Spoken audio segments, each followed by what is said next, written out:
One is a slapstick take on Dr. Jekyll and Mr. Hyde, the other a more joke-driven take on the same story, but with more fart humor. The Nutty Professor, They Remade It.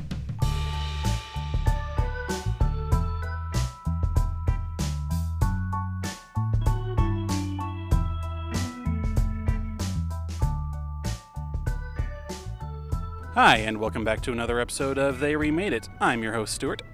And I'm your host, Jacob, and welcome back to the Show of Shows. This is where we do the shows. Yes, all of the shows are through our apparatus.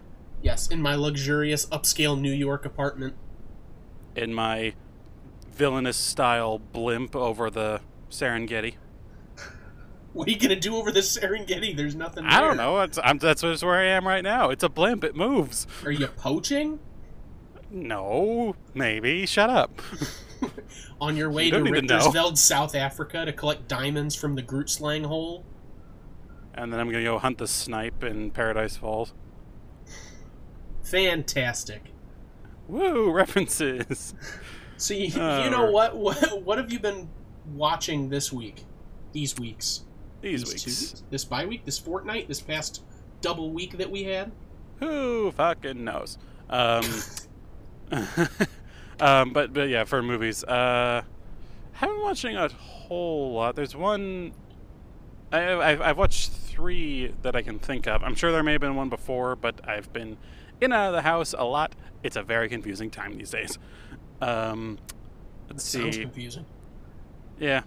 Yeah. For confusing, how's this? I saw, the Charlie and the Chocolate Factory with Johnny Depp and everything. Right, not Willy Wonka. Right. Did a drinking game to it along with my girlfriend. That was a lot of fun. The movie wasn't great, but Yeah. I really don't want to do that on the show because I don't know that I like either of those films. I love the first one, but I don't really know if I want to do that one either. Plus that's a low-hanging fruit if there ever were one. Yeah, I'm sure we'll do it someday just because it's there, but I don't know, Willy Wonka always depressed me, and Charlie and the Chocolate, I saw that in theaters, and it always creeped me out because of how sterile it is. I guess I understand because it's a factory, things probably need to be sterile, but everything is white and chrome, and ugh, I hate it. Yeah, it just rubs you up the wrong way. It's just weird. But second one I watched, went to the theater. I did end up, despite my better judgment, I went with my girlfriend. We went to see the new Lion King movie. It sucked, to my opinion. She really loved it because she loves the original. But yeah, the whole thing, people saying it's they don't seem animated. It's really lifeless. That in fucking spades. It's so dull. I still remember, many a tear-filled, heartfelt moment of the moment when Mufasa died for my little, my little timid soul.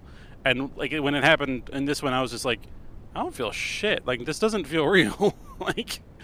It's just there's no emotion, and the fact that everything is CG'd, everything, the environment, the animals and everything, and I'm sure they based it off of real life locations and everything to get the basic models and all, but it's just from the very first moment when it first starts playing Circle of Life, I'm just looking at it thinking, why didn't they just do B-roll footage from planet Earth to show all these animals moving towards this rock? It would have looked great. Instead, we have to see these non-realistic birds coming out of this non-realistic water and these non-realistic elephants coming towards the screen non-realistically. It's just the entire thing. I literally had a thought earlier today. Those the later iterations of the Air Bud movies where he started having puppies and they just put on blatantly animated mouths onto real filmed animals and everything to make it look like they were talking. That looked better. Yeah. That genuinely buddies, space buddies. Yeah, exactly. It's just, and the whole big thing of it is, they went to all this effort to have photorealistic animals and everything. They don't react like real animals.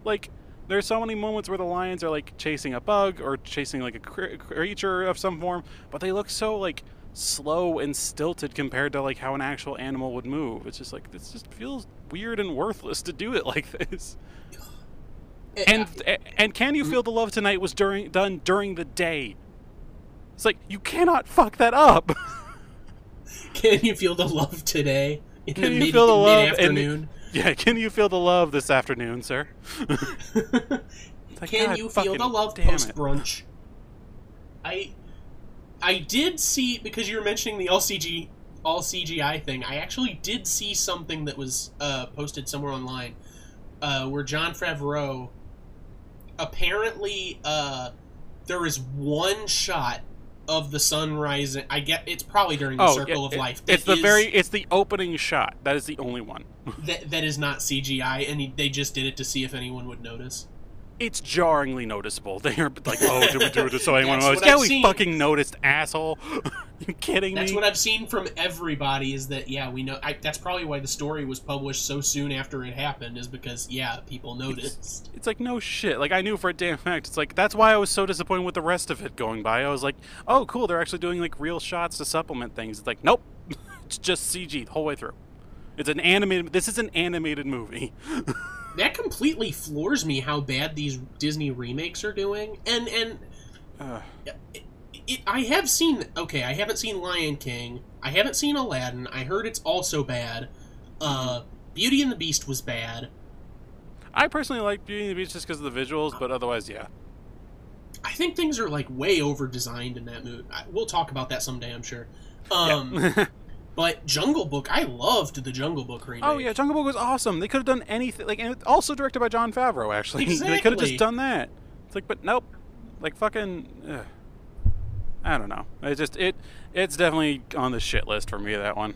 But then the only other one I watched, I watched the sequel to Da Vinci Code, Angels and Demons. Oh no!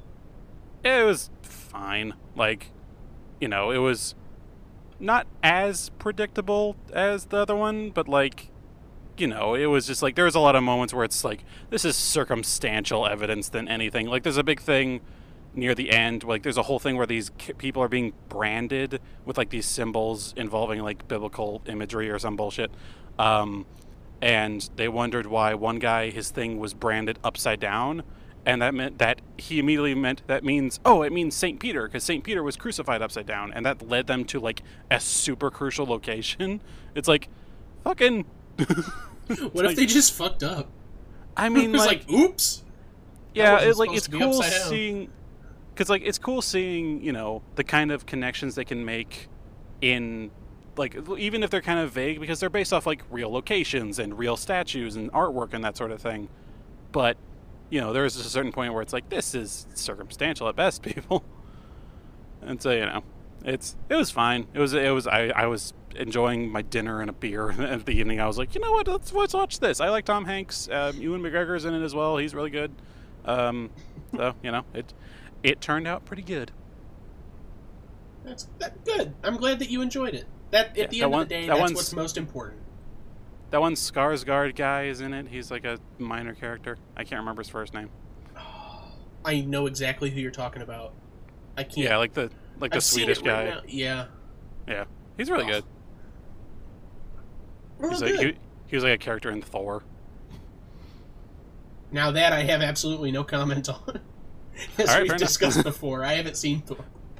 Yeah, well, there we go then. But yeah, that's all that I can remember. If it was anything else, it wasn't significant enough to keep in my head. All right. Not bad. Not bad this time. What? Yeah, I've been trying to keep up with it a bit more. What about you? So I stepped it up this time around.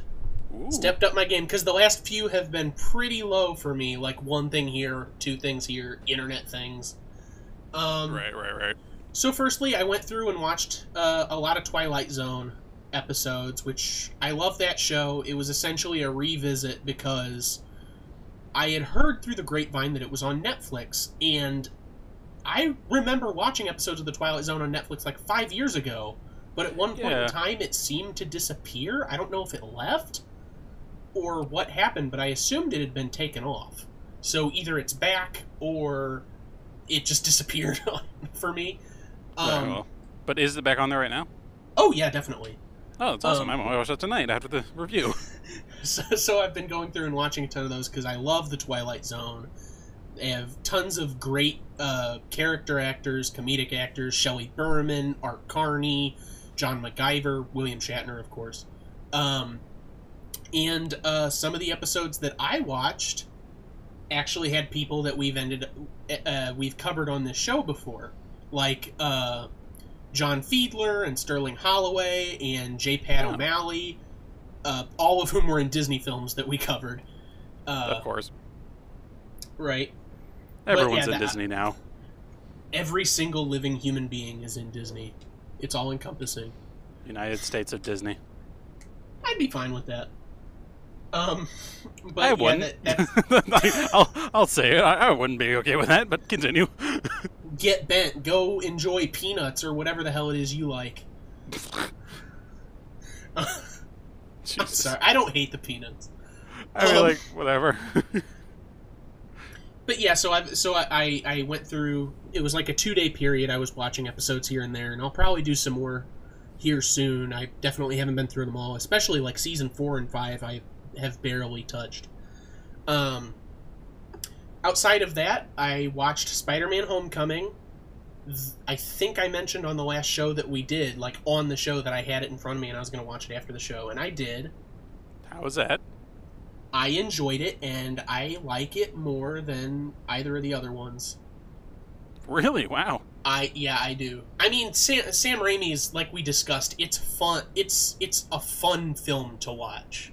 Mm-hmm. But that doesn't mean I think that it's, like, good, necessarily. Yeah, I think Homecoming is good. Like, yeah, like, it's like it kind of has the nice mix of both of the original ones, where it's like, it has the funness of the character, and also, like, the competency of, like, an actual studio.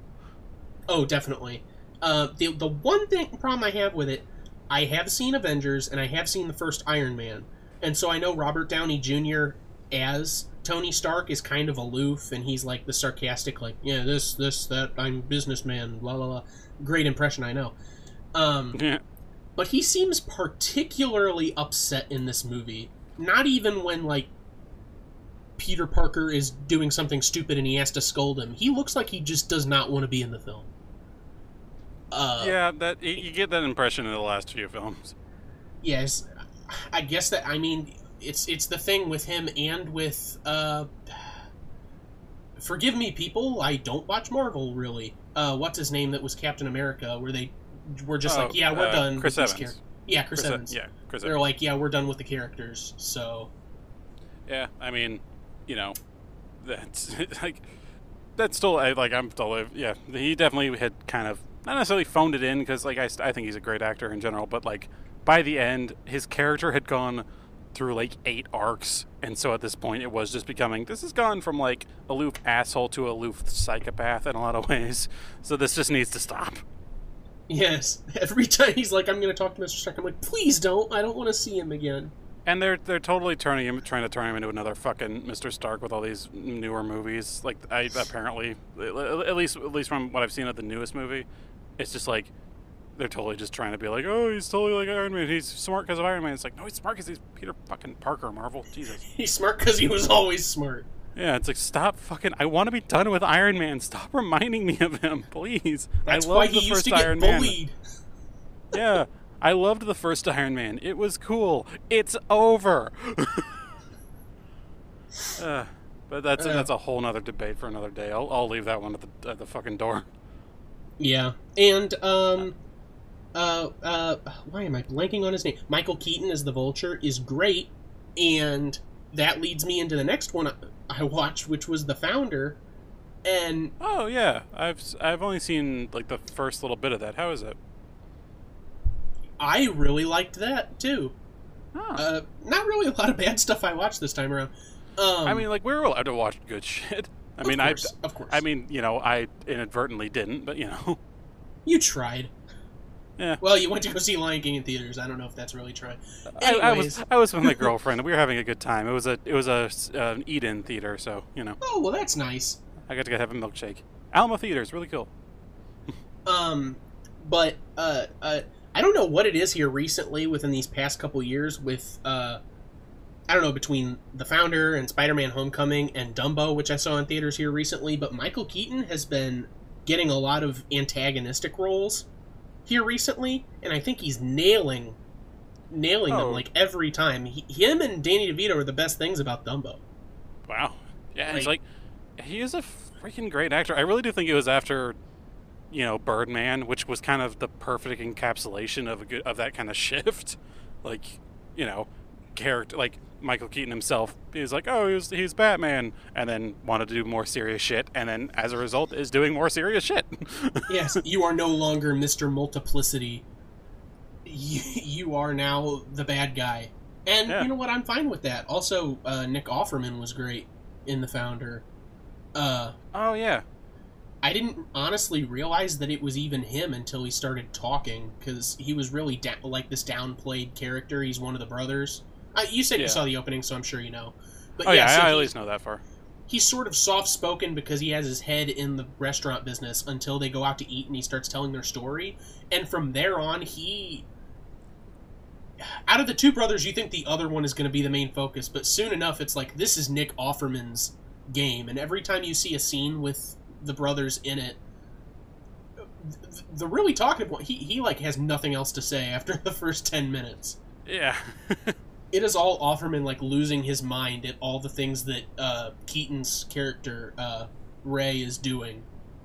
Yeah, because like the most I know is that like that guy ends up fucking him. Yeah, the most I know about it is that he ends up fucking him over, because of the isn't like the name royalty rights or something.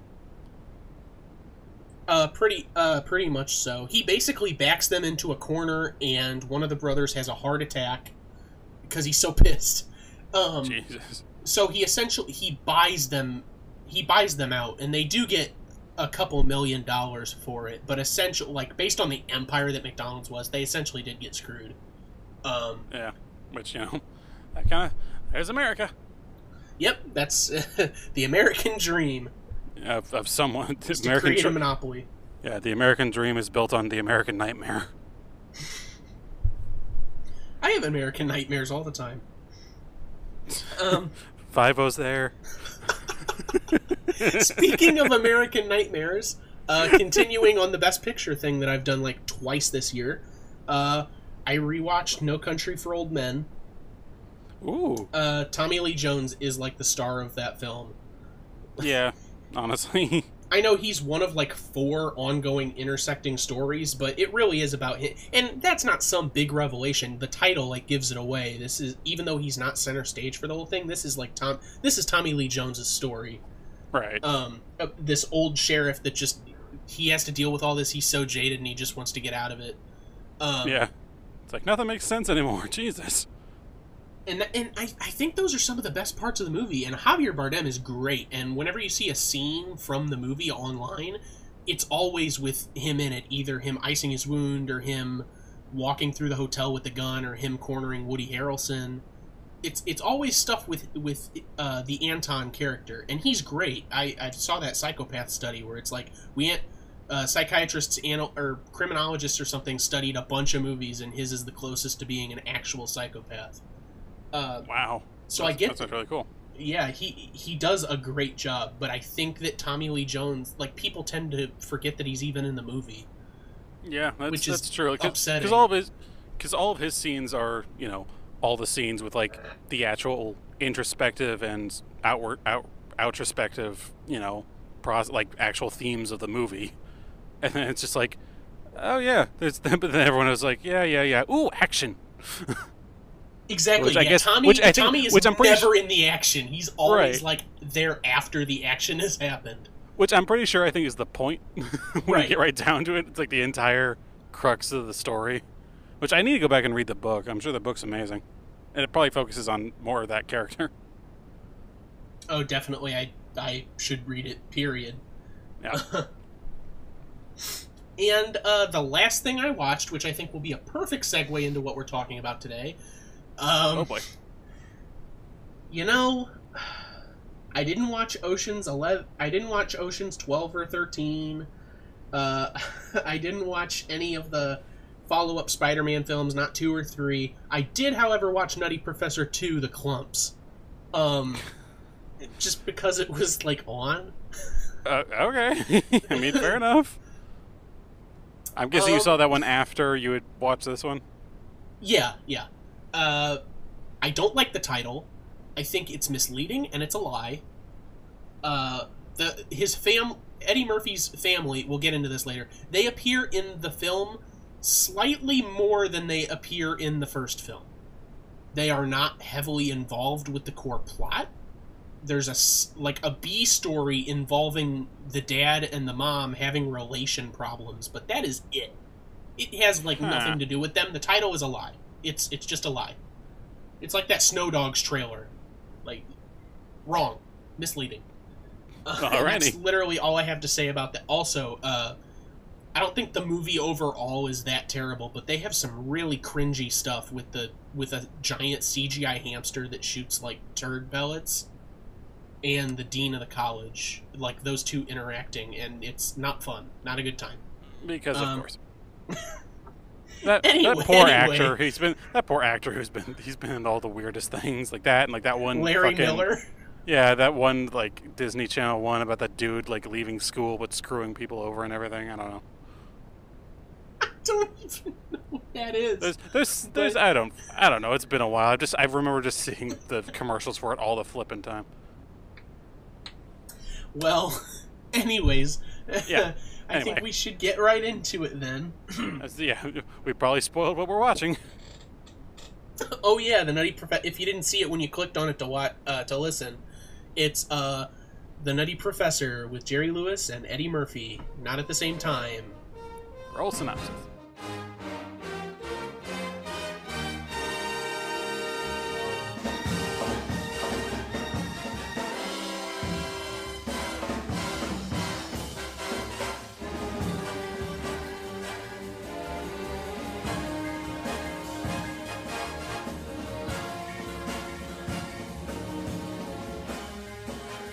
Starting off, we're going to do The Nutty Professor from 1963.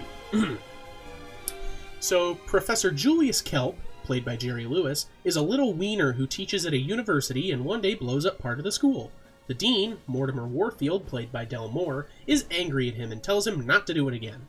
Next day in class, a jock bullies him in front of his class, so Kelp decides to get buff.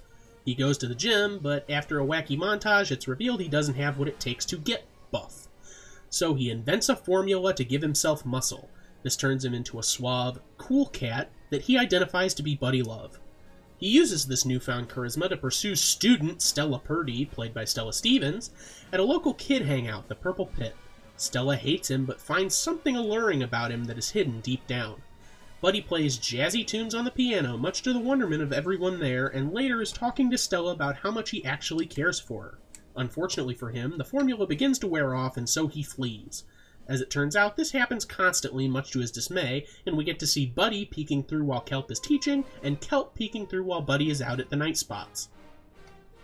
At a planning committee for the student prom, all of the students tend to agree that Buddy Love should be the musical act. The dean, not knowing who he is, agrees to meet with Love, which happens in a short comedy scene later in which the dean agrees for him to perform.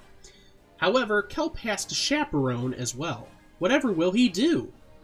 Never mind, he just decides to go chaperone and then takes a small amount of the formula to turn into Buddy for the performance. However, he turns back into Kelp and gives a speech to everyone at the prom about how sorry he is before he leaves backstage. Stella meets him there and says that she loves him the way he is. End of movie? Wrong. Just wrong.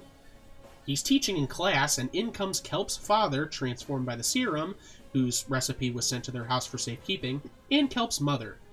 Kelp's father tries to sell the formula to everyone, the dean comes in and says it's a gas, and Kelp and Stella then run away together. The end.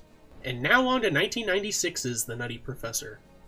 Professor Sherman Klump, played by Eddie Murphy, teaches genetics at Wellman College, when one day a ton of hamsters from his lab escape and swarm the campus.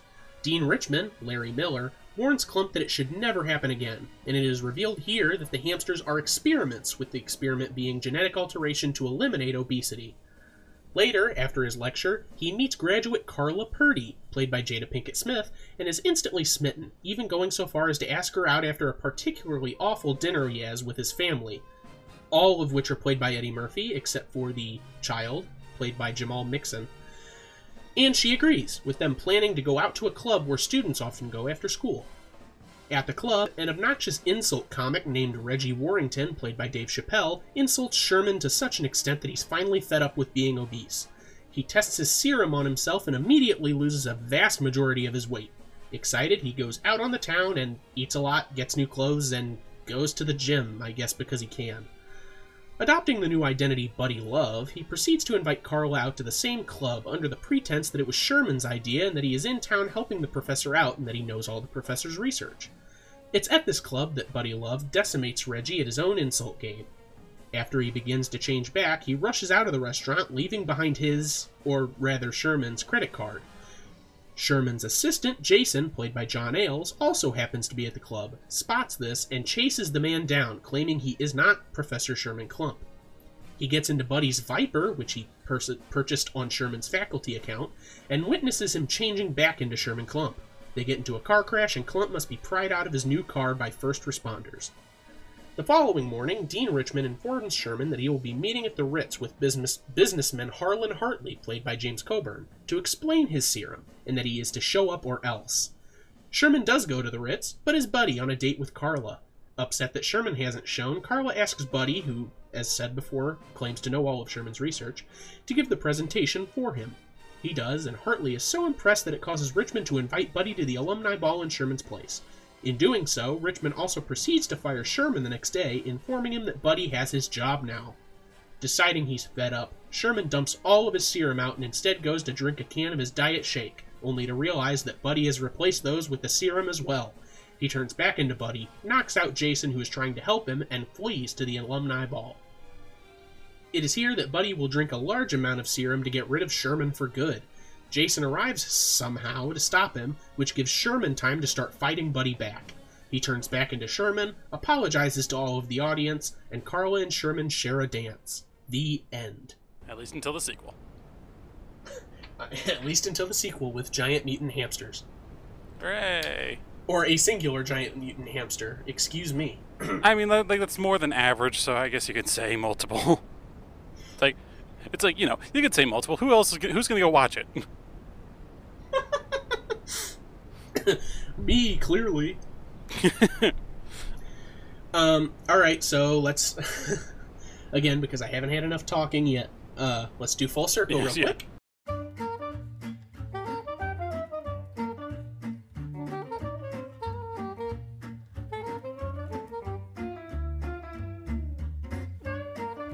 Alright, so relatively short one this time around, and all of them are for the 1963 Jerry Lewis Nutty Professor. No connections to the 1996 one as of yet. Surprising. Kind of, actually. I'm surprised. It's weird that we haven't done anything involving Eddie Murphy, honestly. Yeah, I can't think of a lot of stuff that's been remade with him, though. I mean, Dr. Dolittle, I guess. I don't know. That's something we'll need to look into, I suppose. First off, though, we have Hanna-Barbera voice acting legend Howard Morris, who played Mr. Elmer Kelp, Julius Kelp's father, in the 1963 Nutty Professor, and who was also the voice of Gopher in The Many Adventures of Winnie the Pooh, 1977. Oh yeah, I thought I recognized that guy. Yep. We have Buddy Lester, who played the bartender who was knocked on his ass in 1963's Nutty Professor, and he played Vince Massler in 1960's Ocean's 11. That's it. That's where I recognized him. I saw him and I was like, I know this guy. He wasn't in any of the more Scorsese films, was he? It's films as if we've watched more than one, but still, he seems like a Scorsese type. No, we've definitely seen him before. That was it. Damn. And finally, in 2 uncredited appearances, we have Murray Alper, who was a gym attendant in 1963's Nutty Professor, and who also played the deputy, uncredited, of course, in 1960's Ocean's 11. So... The dude's really doing well for himself? In the 60s? So... I mean, yeah. That's it. Those are our 3. Alrighty. It's a nice little quick snippet. Yep. So, where are you taking us, conductor? Oh, where to start? Well, this is the first, as I'm sure, I don't know if we've mentioned it or not before on the show, but our group seems to have at least a love-hate relationship with Jerry Lewis. Not for any, like, real reason. I think it's just because we watched a whole lot of Animaniacs one year or multiple years. I don't know. It seemed like it went on for a while. And he's often, lambasted in it.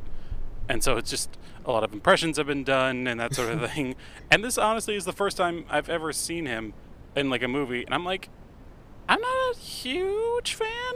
I'm going to be real. Like, I don't know if it's just, like, that style of comedic character in the 60s in general or what, but like just the way he was, that just style of nerd type character just really starts to grind on you after a while, where it's like, we're just gonna see this going on for a while, aren't we? Like I gotta say, like, I'm not a huge fan of it. I'm not a huge fan of it either. I'm wondering if it's because it's like Jerry wrote it along with someone else. I don't have their name written down. Shame. But he wrote and directed the movie, so I know he does have some say in it. But I've seen stuff with him when Dean Martin was his straight man. And I think that they can be pretty funny together. So I know Jerry Lewis can be funny.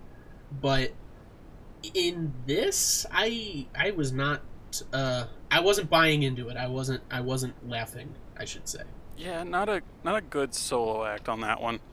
Like, it's just, that was really the kind of the crux of it.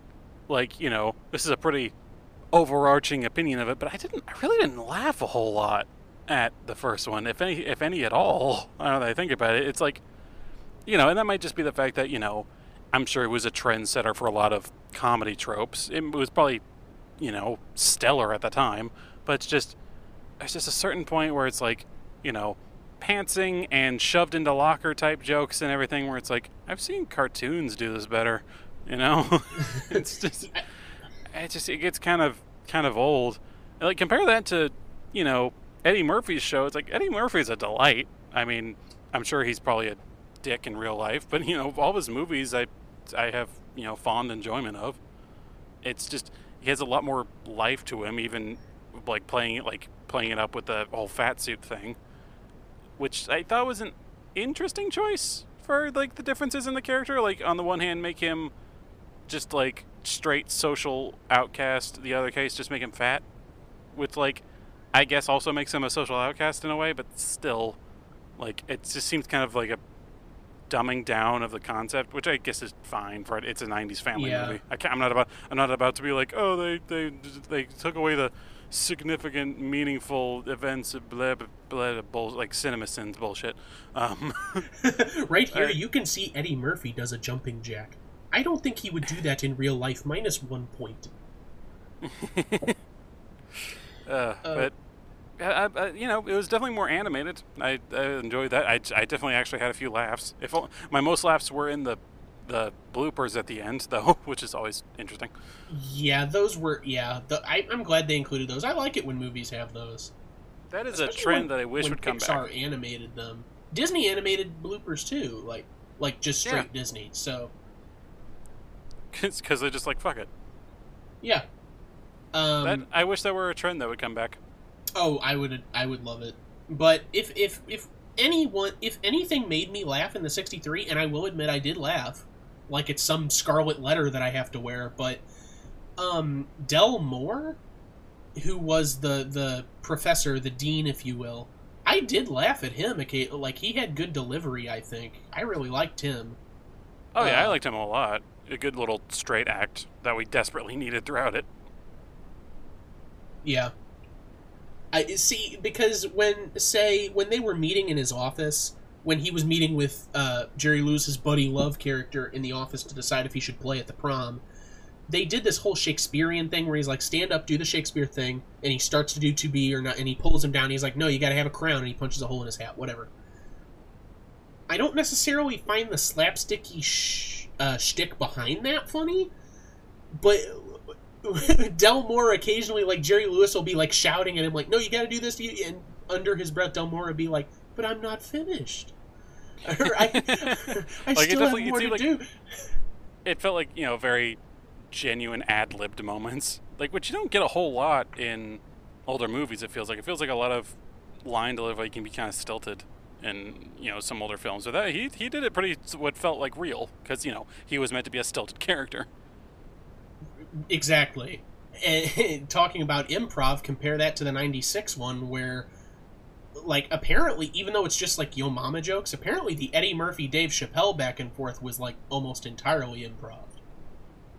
Yeah, I can see that. It definitely seemed like it was. Yeah, again, that's just straight jokes. It's not even really dialogue, but you gotta hand it to people whenever actors are able to do that, and the directors or producers will, like, give it the okay. Like, yeah, that's good enough to be in the actual movie. Like, I can't claim to be able to do that at all. Yeah, the most iconic lines in history are often ad-libbed. Like, you're gonna need a bigger boat. Them, yeah. Pretty much everything said by the drill sergeant in Full Metal Jacket, and a few other ones I'm missing. Oh yeah, like the scene in Indiana Jones where he just shoots the swordsman. Yeah, a lot of stuff is ad-libbed. Yeah, a lot of great things are ad-libbed, I should say. But on that note of like with the joke scene and everything, and that just made me remind me of it. What the heck was the rating for the Eddie Murphy one? Because they said there's some language.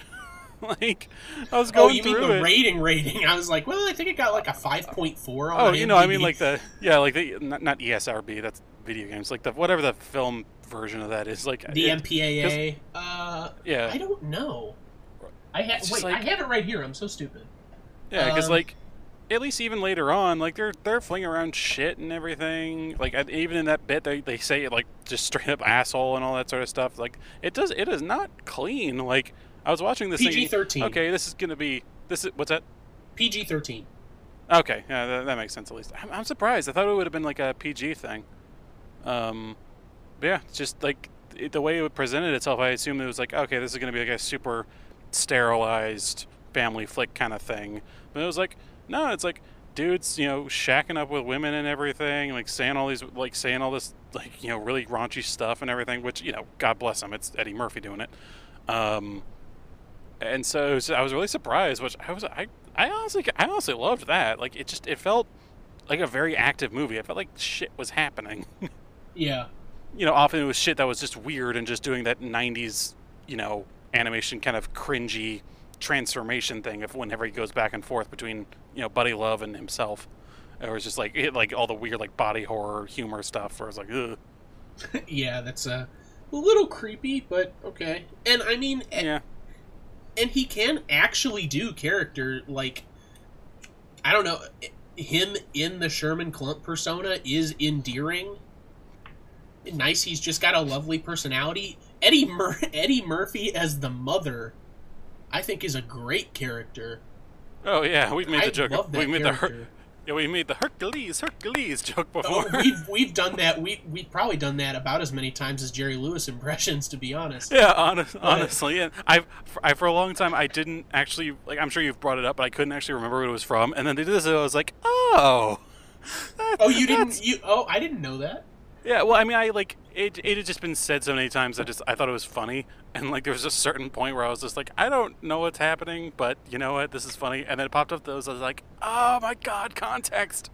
I have context. I figured it was just some inside joke that you and the guys had, you know, before I'd really met everybody, which I'm sure, which it was, but I felt bad. I never had the guts to actually ask about it. That's if we have inside jokes, more than likely they stem from a TV show or a movie that one of us referenced and everyone else thought it was funny. That's pretty well it. Yeah, it's like random movies and like just for not as much recently, but like also JonTron, like older JonTron. Yeah. Older, slightly less racist JonTron. I mean, I'm sure he was racist then too, but I mean, probably. Like, let's be real. I definitely had somewhere to go for this. Oh yeah, sorry. No, it's fine. I just can't remember. I think I talked myself out of it. Welcome back to the YouTuber drama cast. Oh yeah, that's exactly what this show is supposed to be. This week, James Charles. No, thank you. No. Take us on to something while I try to think of where my head was at. Oh yeah, like I was gonna continue on in my own, like, kind of in my own direction, like, because I brought up, I brought up multiple times now that the Eddie Murphy version, it's very animated. It's like there's a lot of action going on, and I actually felt compelled to keep watching scene by scene, second by second. But my goodness gracious, did the '63 Jerry Lewis one drag? Like, I know that was a style, that was like a more common trope of comedy, that it just kind of dragged out moments like that. But there were just moments where, I rent this through Amazon, and it just has like a skip 10 seconds ahead feature. I would skip 10 seconds ahead, and like nothing would have changed. I'd have to hit 2 more times, so I have to be like, okay, now I've missed some bit of crucial context, and I have to go back a little. But there are just moments of up to 30 seconds where it's just like going around in a circle, or just like not much of anything happening, or like a very overly long, or like flashback or explanation of something, or just Buddy Love being an absolute asshole. Like, it's just this point I was just like, my God, something happened. And we I think I mentioned it before the show, or maybe during one of our cuts, but they have really long montages in the '63 one. There's one that's like, it's got to be like a 6-minute montage, where it'll be him in class like, and so the genetic structure, cool cat, will be, oops, did Buddy Love just peek through? And then he'll be playing at the piano singing, and he'll be like, the swankiest dame in Blythe, that goes on for like 6 minutes. Yeah, that one and it's like, I get it. Yeah, I remember that one. I kept hitting the forward button. I was like, continue, my God, continue. I'm pretty sure I went through this whole movie in like half the time. Not literally, obviously, but like, it felt like it. If you speed ran the film, good on you. Yeah, it's just like, I didn't miss anything crucial. My opinion was, based on the crucial bits. Yep, I mean... Which, like, it's also based on the... It's also informed by the non-crucial bits, obviously, but, I wanted to be like, okay, I want to get my general idea of this done, then I'll just be like, okay, now let's think about all the other stuff. Yeah, exactly. It's like, okay, this is over. Let's move on. Yeah. And, like, I got through the bulk of it and went through it and everything. And even still, like, this wasn't, like, I've watched, comedic movies. I should say, one other thing I've actually been watching, which I actually have, like, whenever I have downtime at, like, a lunch break or something, I'll put on YouTube. They have a whole bunch of the, like, Buddy, sorry, not Buddy, damn it, Buster Keaton shorts. Like, a lot of, like, the 15-minute ones that they would have on there. And I'd be watching them. It's like, I genuinely be laughing. They're hilarious. It's like, it's slapstick, done perfectly those days. And it's just like, and I've seen, more recent movies that were funnier and that sort of thing, or like either at least had comedic moments, and they just, the '63 Nutty Professor, I didn't think it was that great for putting it all together. Like, it didn't seem terribly well made in a lot of places. Like, there's like a joke of, early on, he'll walk into the dean's office, and kind of inexplicably there'll be like some ink stain or soot stain right by the door, but then the footsteps immediately trail off. It's like, was he tracking that with him the entire way there, but then it immediately stops? Like, what? I don't get the joke here. Or like, there's kind of an unexplained thing where his like pocket watch like plays the Marine Corps hymn song. Yeah, that was weirdly weirdly loud. Which, like, first of all, why that song? Like, I don't think he's served. And, like, 2, why is that like a thing? Like, do pocket watches, did they commonly include musical notes and everything back then? Like, or like an inbuilt music box? But I was like, not that I'm aware I don't think of. That, like, they'd have to have room for the clock. It's like, I don't. Where did the gears go? I don't get this joke. Like, it's just like a random thing they added in for like a bit of a shock humor thing. Like, it's like, oh, I've startled myself. Oh no. But it's like, it doesn't even pop up that many times. It like popped up the one scene in the dean's office, and then like in another scene where he was like looking in some student's library or something. I can't remember. But otherwise it's just like, yep, it's there and it's gone. Anyway, it's just like, I don't know. It's just like, so much of it was just like testing the waters with humor, but it's like, they've done humor before. Like, and it's Jerry Lewis. He's had comedic career beforehand, but I don't know. It's just like so often I was just like, this joke just straight up falls flat. Yeah, and I remember too, like, because he opens it to like clear it out or so. Oh, to check the time maybe, because it's like, how long have you been here? And it plays the music, and then like 5 minutes later, after the scene where he's getting berated, the dean's like, so does that music play every time you open it? Like, why? So that he can open it again and blare music? I thought it was like gonna be an Occam's razor, like it saves him or something. Like I didn't get the point of it. That's a Chekhov's gun, not an Occam's razor. Oh, that's what I meant. Yeah, that's what I meant. Similar weapon. A sword of Damocles, if you will. But I mean, there's no point to it.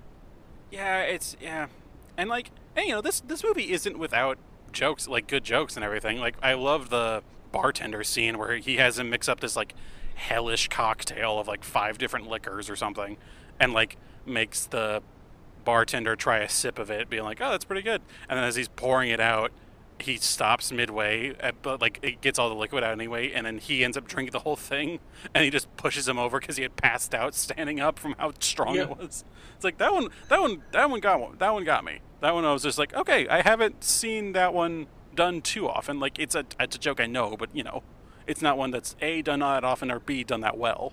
So yeah, I know that particularly from Drip Along Daffy. I have no idea what that is.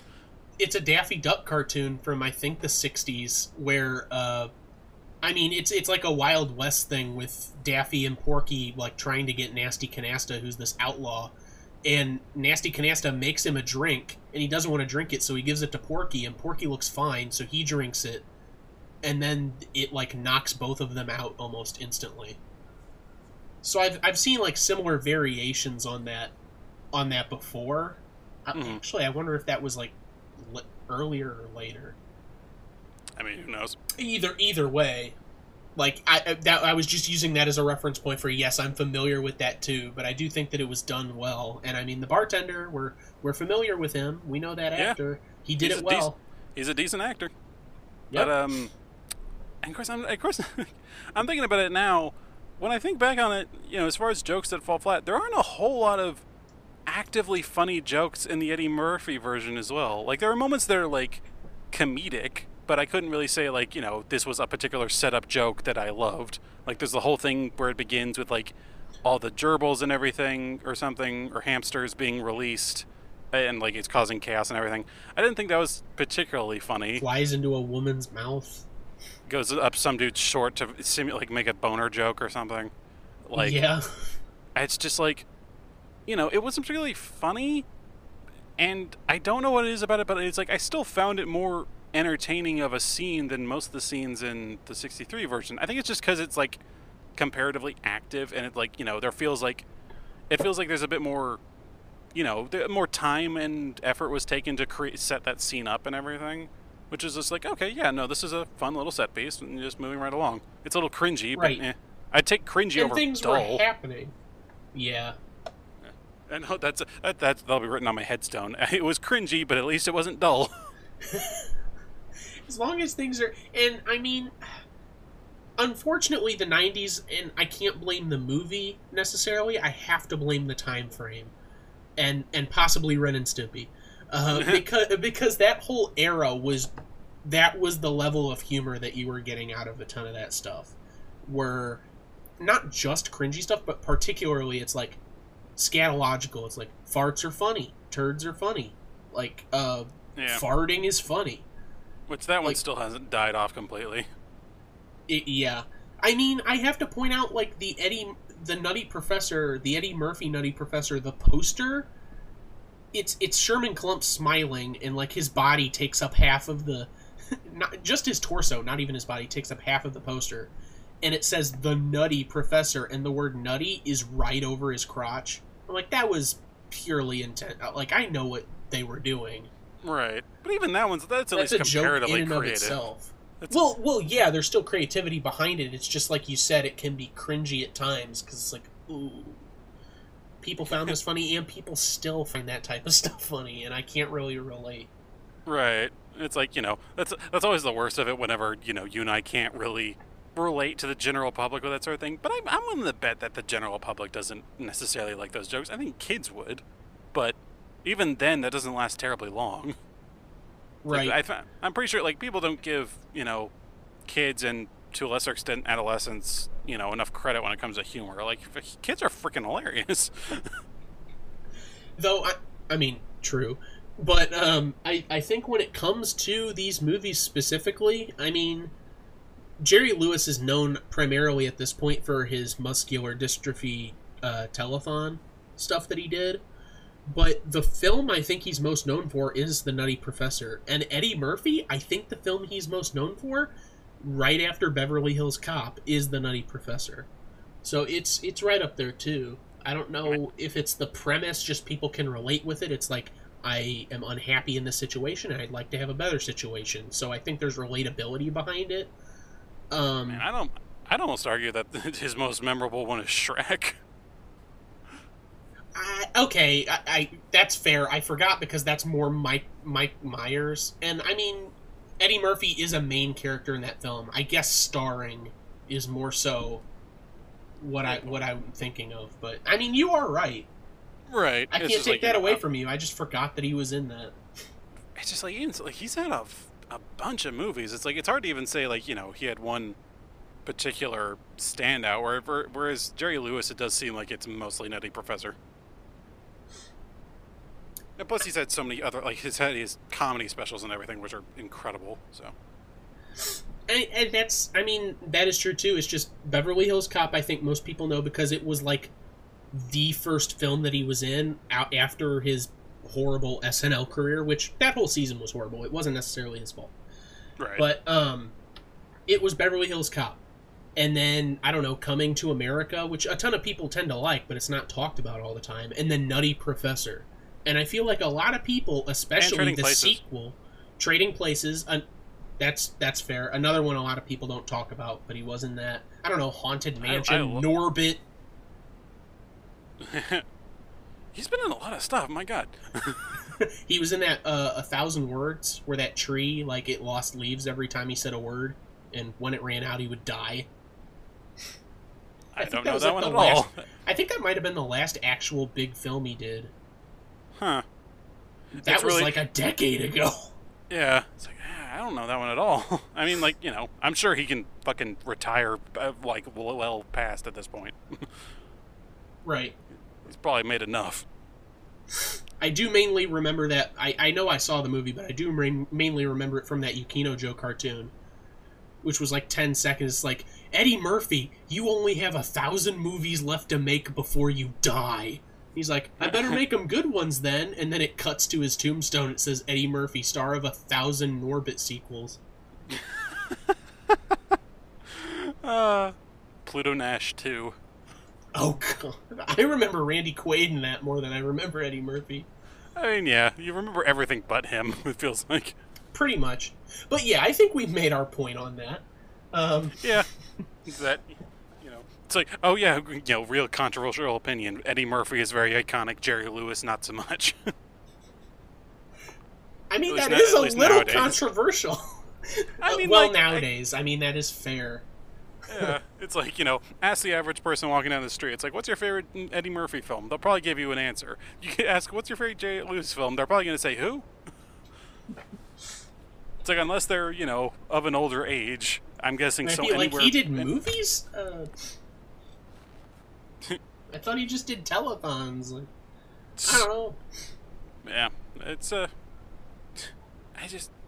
don't know. I just did not enjoy him that much. Like there, although I will say there was like one, I did like he had fun reactions every now and again. There's one scene where he's like creepily like looking at Stella as she's leaving the classroom and like imagining her in like all this like evening wear and like swimsuits and everything and like these like kind of provocative ways. It's like on the first hand, like first off, fucking creepy. Very creepy. Whole creepy vibe. They did a good thing in making her a graduate in the remake. Yeah, exactly. And then, but right after, it has like as he's kind of lost in thought with that one, and has a guy come up right up next to him being like, "Professor," and he just kind of has like a yeah face on him, just like breaking him out of his spell. That one really got me. I actually went back and watched it again. I was like, okay, that was a really funny face. It's just like the shock and just resignation of his face is like, you know what you were doing, you piece of shit.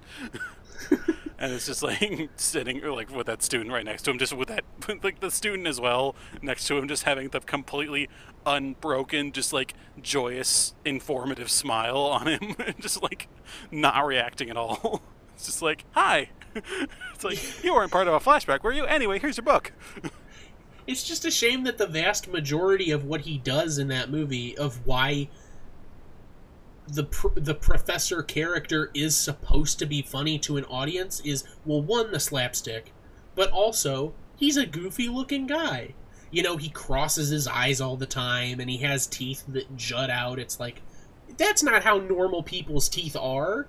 And when I say that, it's not like Eddie Murphy's is so much higher, because a lot of the humor in that movie revolves around they're fat and they eat like pigs and they fart all the time. Like, that is a decent amount of the humor. So, I mean, both are at fault for that. It's just, the Jerry Lewis one doesn't try to do much outside of that that's funny. Yeah. Like, I don't think anything that Buddy Love does is funny. I already said that Del Moore is the best part of that Shakespeare scene. I find the rest of it annoying. That's the biggest thing about it. I just realized is that Buddy Love's presence in the '63 version is almost entirely devoid of comedy, at least from on his own part. Like, it's pretty much just him being like a chauvinistic dick, and just kind of getting his way just through like either aggression or Stockholm syndrome, and just like not really doing anything funny worth of note. Versus, you know, obviously Eddie Murphy just being Eddie Murphy, which is like, yeah, Eddie Murphy's funny. Yeah. I think if you went back in time to, like, right before The Nutty Professor was going to premiere in theaters, and everyone's, like, talking, the next Jerry Lewis film is going to be coming out, and you told them, yeah, for half of the film, Jerry Lewis is the straight man, I don't think anyone would have gone to see it. It would have been like, what? No, that's not what he does, and then they wouldn't have gone. Yeah, and then the other half of the time, he is also the buddy act. Yeah. Which, he's like, the straight man to himself. Yeah, which on its own, that's, like, I'm sure, like, on its own, when that concept was first written, it's like, this is going to be this is a genius idea. And, like, on paper, it is. It's like, what if someone had to play their own buddy act and everything? And so, that could have been fun. But just otherwise, it's just kind of, as it turns out, he's just kind of flat. Like, it's bad to say that the more compelling character was just the, you know, Professor Kelp. Because it's like, he's just kind of annoying. Versus the other guy just being a dick. Yeah, at least he has kind of a personality, even if I want to scream at him like that. Oh, talk about cringe with the 96 one. The 63 one, him dancing at the prom. Ooh, boy, yeah. No thank you. Pretty much him just, like, cringe doing... central. Him doing basically anything, like talking to students or anything, was at least a little cringy. At the very least, Clump was, you know, at least seemed competent. Like, he was an active professor and he had a research division and everything.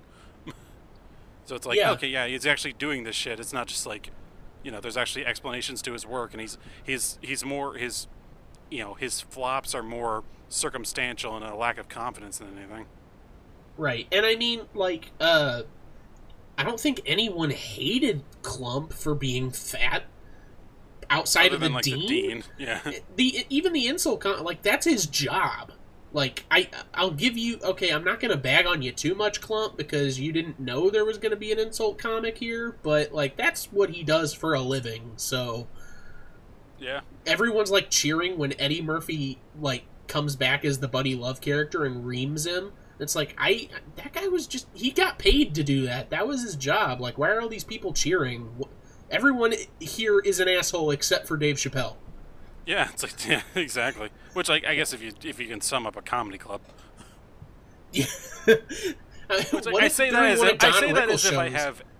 as if I have any authority on, like, what comedy club crowds are like. I don't fucking know. I don't know why I said that. It's like, fucking whatever.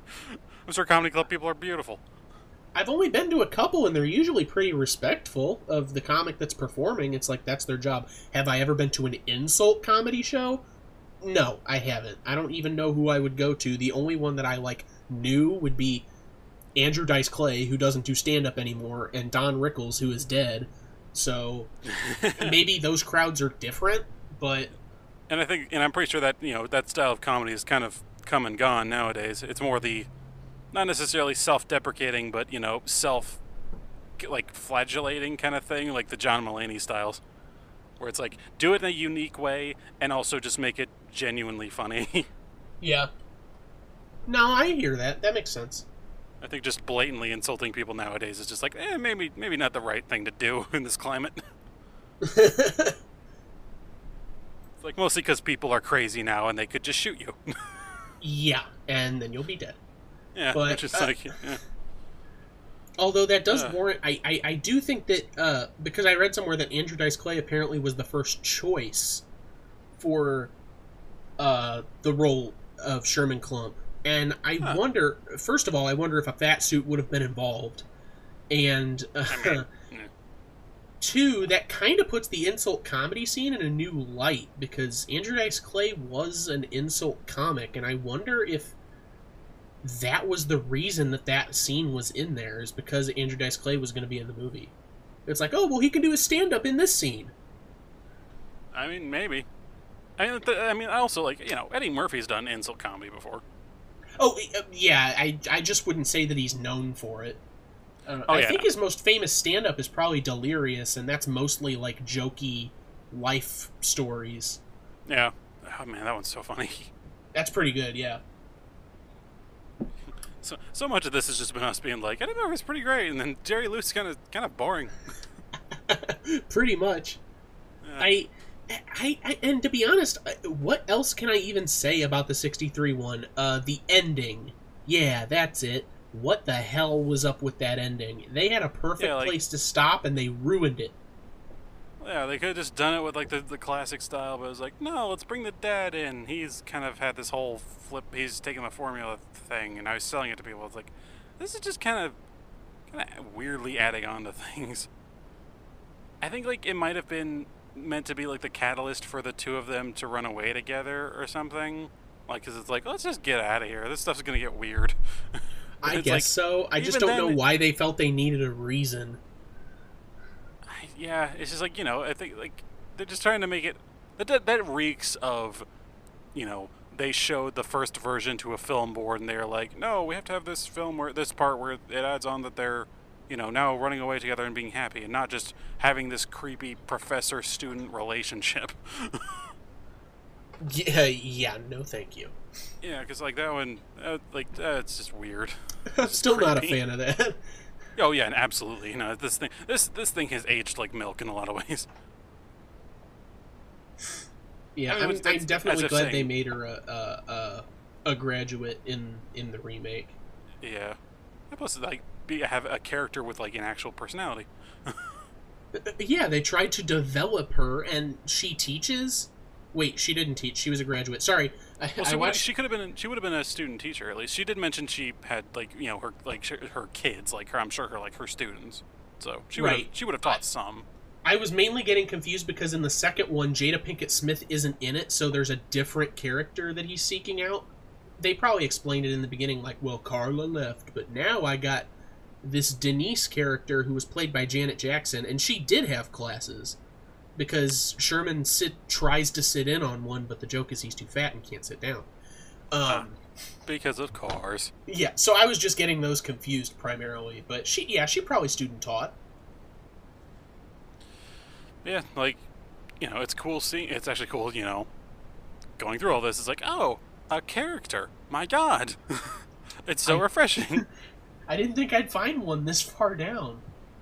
Yeah, it's like, what level are we at here? We're 100 fathoms by now. I know that I praised the Delmore's character. How do you feel about Larry Miller's character? I like Larry Miller as an actor, but I think he tries to crank it up a bit too much. I am gonna need you to remind me him. He was the dean in the remake. Oh. I thought he was fine. Like, I didn't, like, he was a good, instigator for, he was a good, like, vocalization of conflict. It's like, oh, here's a thing that the main character must now deal with. Go. And so, and off they go. Beyond that, like, like, I couldn't say it did much. Like, his character's pretty much the same in every movie. He's, like, very outwardly blustering, but ultimately kind of a fop kind of thing. But beyond that, it's like, it's kind of just, he's kind of forgettable. Yeah. He's one of the few forgettable characters in this. That's unfortunate, too, because like I said, I do like the actor, but I feel like he tried to chew the scenery, but he couldn't quite get a hold of it. Yeah, if that makes any sense. It's also hard to be able to chew the scenery when Eddie Murphy's on screen. And when he's like half the cast. Exactly. It's like the scenery has been taken. It's like the scenery has been ordered, picked up for takeout, and taken home. And devoured by his beast family. So, good luck. Yeah. But, that's pretty much all I got on him. It's just, I loved the character who played the lab assistant. I thought he was actually a really good addition. Oh, John Ailes? Yeah, he was fine. I didn't expect him to be like, A, as significant of a role, and B, like, actually have a lot of genuinely fun moments and like fun lines and involvement with things. So whenever he first showed back up, I was like, oh, this guy's back. That's cool. That's fun. Yeah, he's in the sequel too. Oh, nice. Yeah, I think that was a good, extra character to kind of develop things out versus like the random bird that Kelp had that, like, I didn't know what kind of bird it was, who briefly at one point turned into a human for some reason.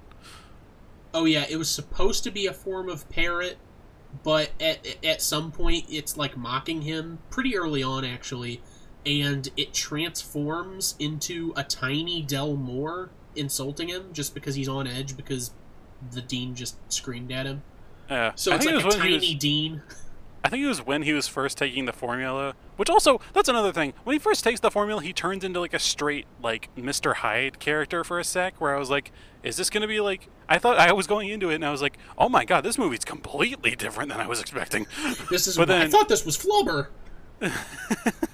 And, like, I thought it was genuinely going to be a more Dr. Jekyll, Mr. Hyde kind of thing, where he literally just turned into a beast character. But then it was like, nope, just the other guy. I was like, what the fuck was that then? Here's the thing. As a movie on its own, it's a really strange decision. But at the time, that was played as a big surprise. And I've read into this. It's because it was hot off of the heels of Psycho pretty much. They even had a tagline similar to Psycho, where Jerry Lewis was telling people, I don't care if you give away the beginning, I don't care if you give away the end, but don't give away the middle. And the poster has Jerry Lewis, like, in the kooky professor thing. And then at the bottom, the Buddy Love character is a shadow stalking over Stella Stevens. So the whole point was that audiences weren't supposed to know what he was going to turn into, or what he was going to do. Oh, so okay. I guess it was supposed to be a shock factor. It's like, oh, that's what this movie is. And so that's why that scene's there, because it's to make you think it's a monster flick. But that's kind of lost now, especially with the remake, because that's not done at all. Yeah. So, like, it's hard to keep anything under wraps nowadays.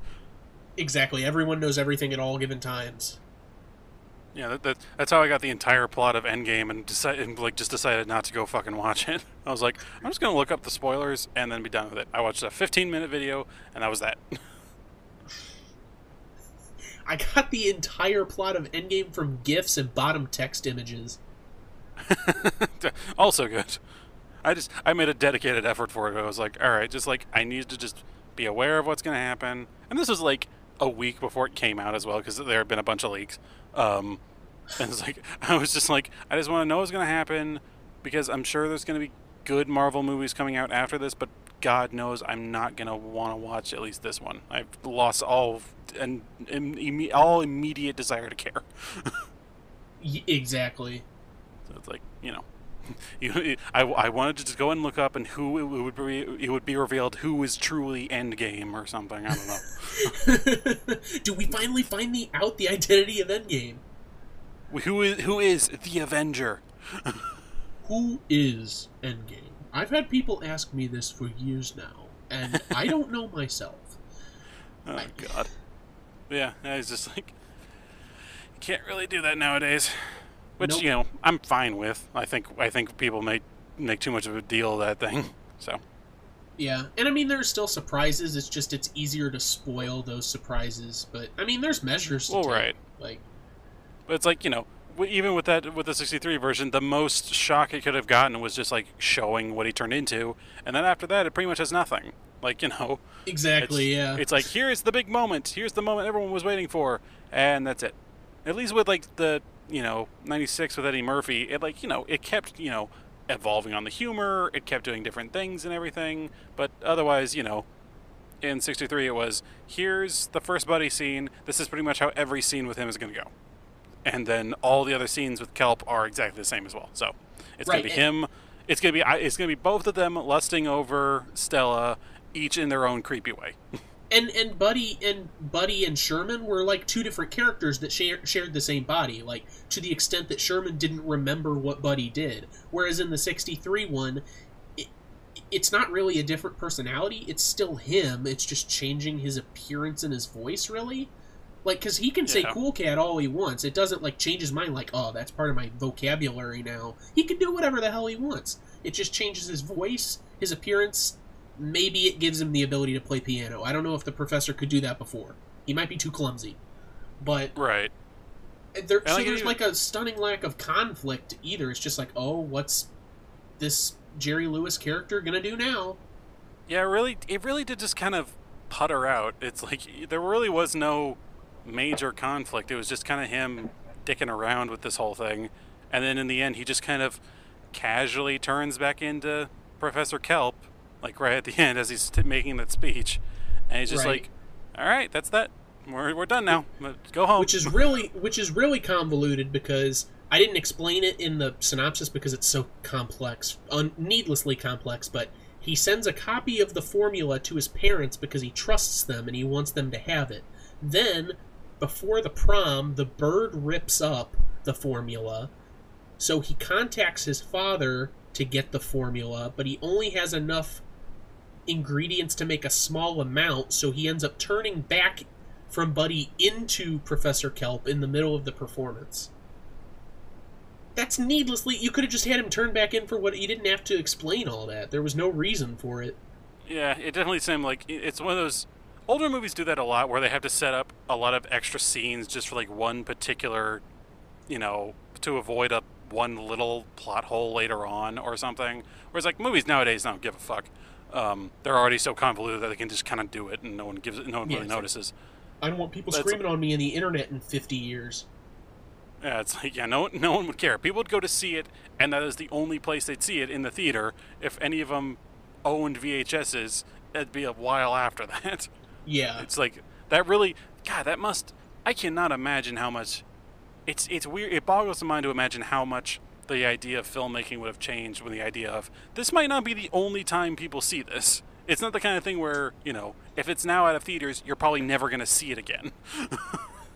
Like, that's why the Disney Vault was so precious, and why they still have the concept of the Disney Vault, is because a lot of studios like Universal, Warner Brothers, they didn't go out of their way to keep those film reels. If they had them around, it was just coincidence that they did. But Disney kept all their stuff, and they would, like, 20th anniversary of Bambi, it's going to be in theaters again, and no one had it on video. They're either like, I've never seen Bambi, or I saw this when I was a kid, and then they go and watch it. But yeah. It was such a different world. Yeah, it's just it's so interesting to think back on that, because like they really could just kind of do whatever and not have to worry about it. Yeah. Like nowadays you have to deal with, like, you know, unfortunately, like the now misinterpretation of CinemaSins, like their whole concept, like they've even come out and said multiple times, it's like, we're deliberately doing the nitpicky critic thing. Like, we'll chastise a movie for one thing in one movie, and then also chastise its counterpoint in another. It's like, that's the whole point. Of course, like, you know, when people are watching that, it's like, that's probably going to be immediately lost. It's like, no, they're just being nitpicky. Which, but it's like, which would normally be fine. I just feel like when the channel first came out, I don't remember it feeling that way, which is the only reason I've soured on it a bit. It's because it feels like they changed it up. They're like, yeah, this isn't getting views. Let's turn it into comedy, which is fine, but... Yeah, like the original ones were only like 5 minutes, and they literally just point out genuine flubs that would happen. And it was like, okay, here's this thing, here's some continuity errors, and there's your lot. But so the comedy of being nitpicky was lost on me because I didn't think it was a joke because the first ones were serious. So I thought they were generally being nitpicky, and I was like, "What? That's not a whatever." And then I stopped. Right. So I guess that's kind of the problem with, I guess, media nowadays. Well, I guess I should say counter media, which I guess this would be that and YouTube media in general. Just being like, we're able to pick this thing apart piece by fucking piece now. And so it's kind of just a bit of an issue. I say that as we are doing the exact same thing, like with little irony and no shame. But we're doing it with at least a theme. It's not just being nippy. It's how have things changed. It's like, what is the reality of the idea of a remake, and why have people always been doing it, and why is it being somehow more popular nowadays? Who knows? I mean, it's like, I'm sure creativity has run a little bit dry, but shit. Yeah. It's like, like we've been seeing all this other stuff come out. Then, the new It movie, Top Gun got its official teaser trailer.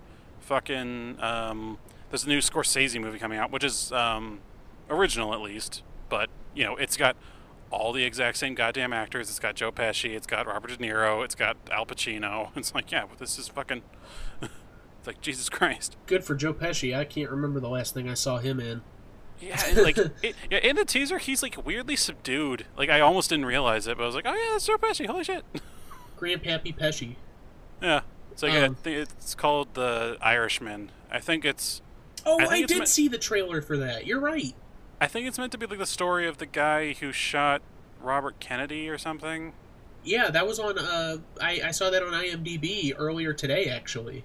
Yeah. It was featured, the trailer was. Yeah. I mean, it looks cool, but like at the same time, it's just, it basically feels like a remake. It's just Scorsese doing Scorsese. Yeah, it's a shame that, like, Rocko's Modern Life is a TV show, because that TV movie's coming out soon too. Like, everything old is new again. Yeah. So. And Invader Zim's getting a thing. Yeah, but I don't care as much about that. Rocko's my favorite Nick show, so yeah, I'm more excited about that.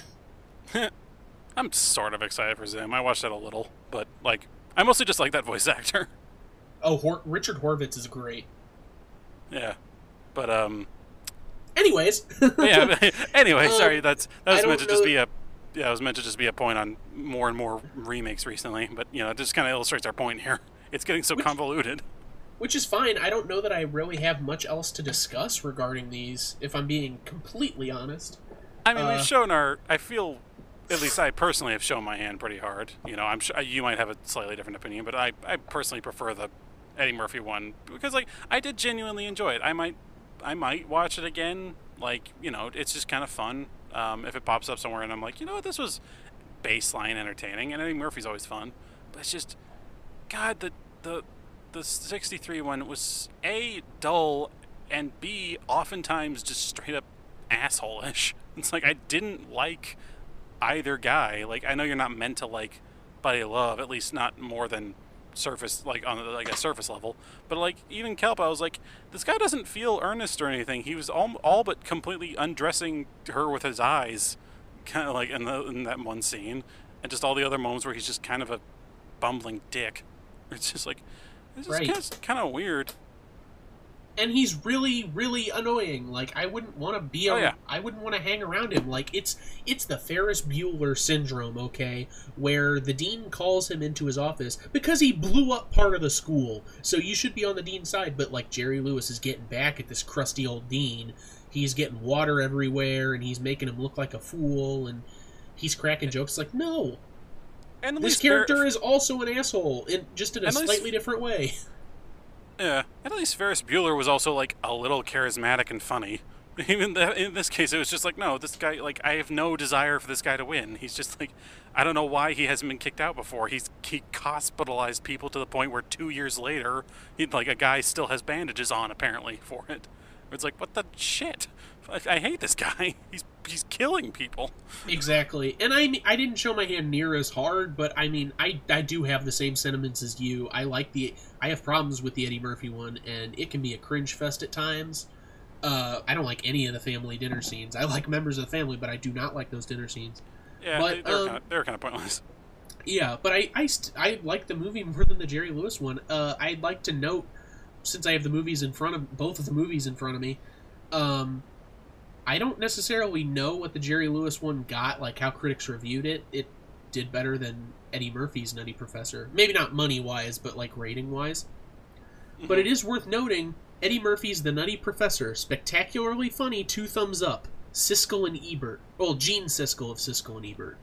God damn. So, it has Siskel's praise. Which, like, you know, I've never known how much I personally value that, because it seems like his opinion's all over the place in certain cases, but... Eh. It is. It's just worth noting that, like, a film critic that has some esteem, whether you agree with all of his opinions or not, also enjoyed it. And I think that's one thing nowadays people need to realize more. It's like, you need to find critics that you like. Like, that's the point of criticism, is like, you need to find one with like a similar mindset to you. Exactly. And then you can analyze your media a bit better. They're not meant to all be like to be facsimiles of the same thing. It's like, find a thing that you agree with. Like, just find a baseline movie that, like, this guy has a very similar opinion. Roll with that. And then look up some user reviews, like, or basic normal people reviews, and there's your lot.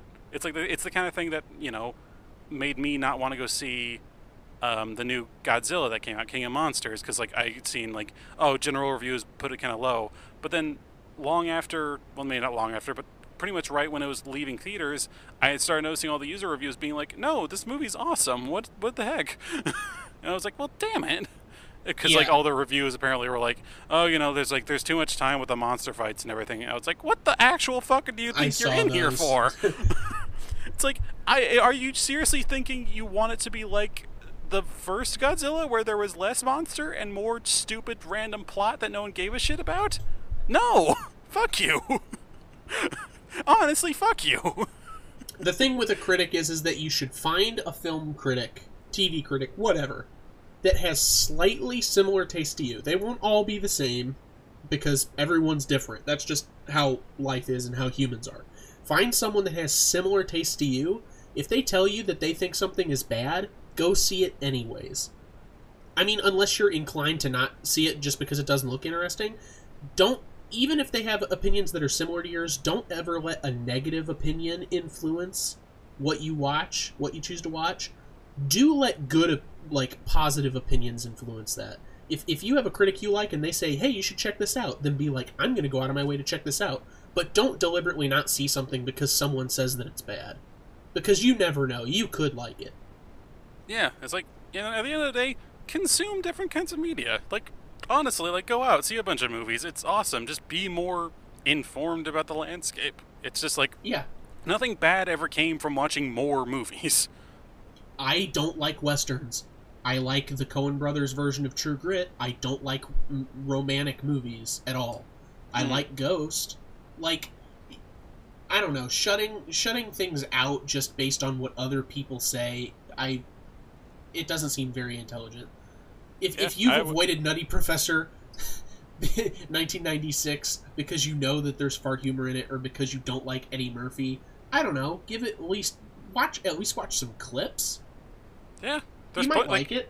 YouTube is beautiful, people. Go find some clips. If it's an older movie, just be like, screw it. There's no risk of spoilers anymore. Everything in the world has been spoiled, and if you're genuinely sensitive about that stuff, grow the fuck up. Oh, I love that Movie Clips YouTube page. They post stuff that just isn't theirs all the time, obviously. That's how you make the money. For a long time, I watched a channel that was just about all the deaths in movies, where I was just like, okay, I'm just going to watch this because those tend to be highlight scenes. It was just like, but then they ended up getting, like, their entire library removed from copyright claims, so I was like, oh, okay. Oh, boy. It was like 1,000 videos. So, I think that's where we stand with these two movies. Not huge fans of 63. Relatively, I would say pleasantly surprised on my part for the 96 one, because if I ever saw it, I was little. I have not cognitively watched this movie up to this point. Yeah, same. So yeah, pleasantly surprised by it. Yeah, I thought it was like I was in it for, you know, a very generic 90s movie, but it was like, no, it pulled some curveballs, and I think that's mostly just on Eddie Murphy's part, but it was like, you know, this felt like an original thing. Like, they put a good amount of effort into what they were doing. The prosthetics and everything for Jim Carrey? What the fuck? Eddie Murphy's character. Eddie Murphy's character, you know, was very good, and him doing all the family members was odd but funny. It was like, you know, it's like, they felt like they gave a shit.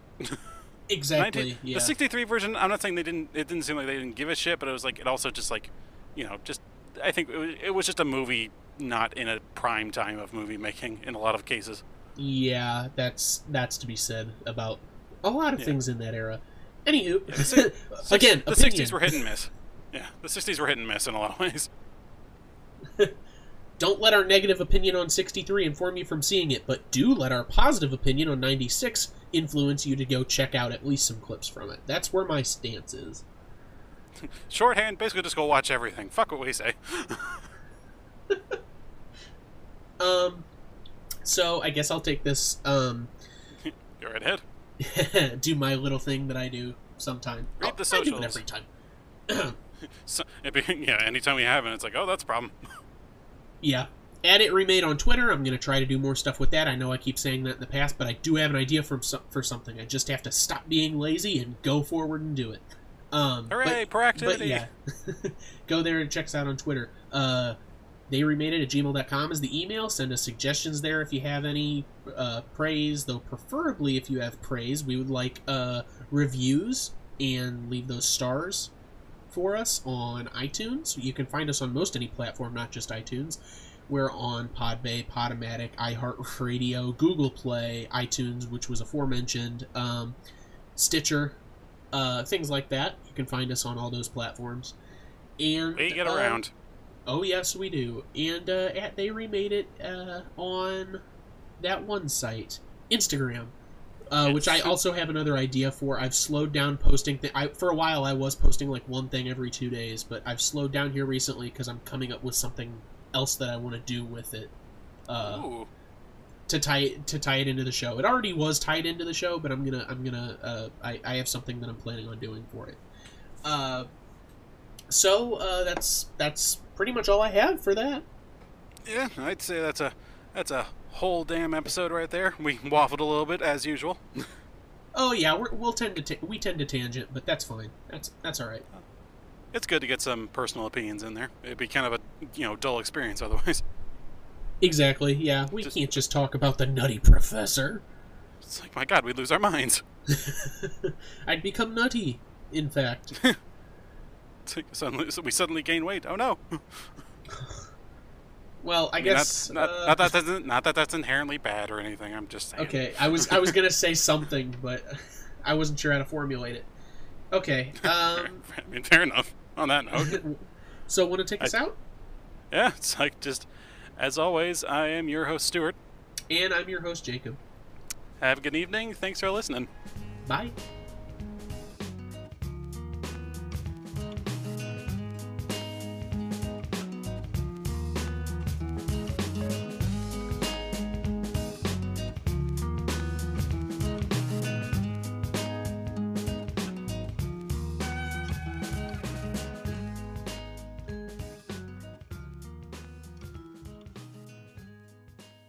You fat, I'm muscle. Oh, look at my little Bill. He's a little Hercules. Show me muscle again. Oh, Hercules, Hercules, Hercules, What's the Hercules.